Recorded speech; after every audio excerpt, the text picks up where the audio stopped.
miracles. Jesus starts to claim to be the Messiah, the Son of God. And Jesus starts even teaching against some of the stuff that Caiaphas believed was true. So Caiaphas was in a precarious position.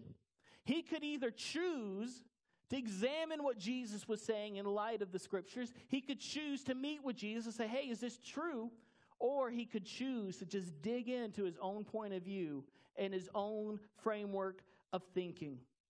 So let's look at his story. We're going to pick up in the New Testament in the book of John, right after Jesus raised Lazarus from the dead. This is what happens right after that. John 11:45 through 50.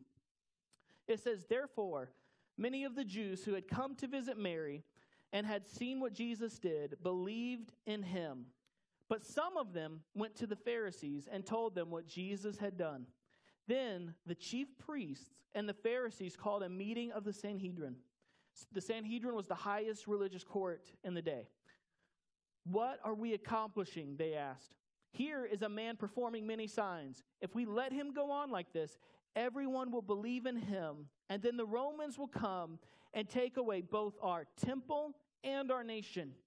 Then one of them, named Caiaphas, who was the high priest that year, spoke up.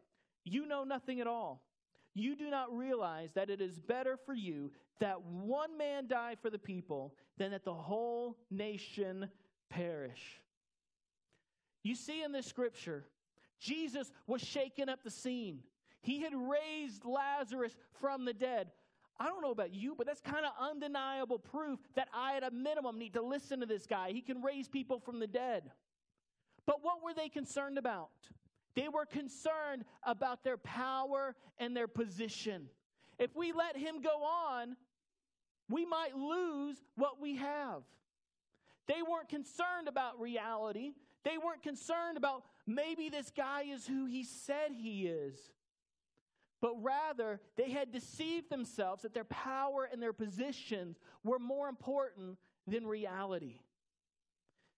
I don't know about you, but that's not a good place to be in. And they didn't like reality so much that they started talking about putting Jesus to death at this point.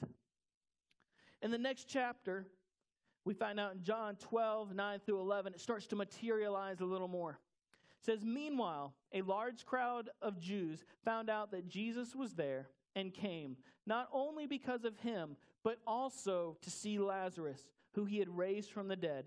So the chief priests made plans to kill Lazarus as well, for on the account of him, many Jews were going over to Jesus and believing in him. These guys were so self-deceived that the very evidence that says something that they believed was wrong. Now understand something.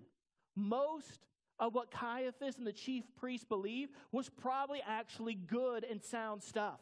All right? They were off just a few degrees. But they allowed those few degrees for them to wrap their identity into. They allowed their whole perception of reality to be wrapped into these couple degrees where they were off. And rather than examine the evidence and examine their lives, they wanted to kill Lazarus, who Jesus raised from the dead. They wanted to bury the evidence. Remember, we like to get away from things that shows us we might be wrong about what we think. We don't like to be confronted with something that challenges our point of view. Right here, that's what Caiaphas and the high priest wanted. The most awesome evidence of Jesus, who he said he was, a man raised from the dead. What they want to do? Wanted to kill him. And it goes on. And Matthew picks up in chapter 26, verses 3 through 5. It says, then the chief priests and the elders of the people assembled in the palace of the high priest, whose name was Caiaphas.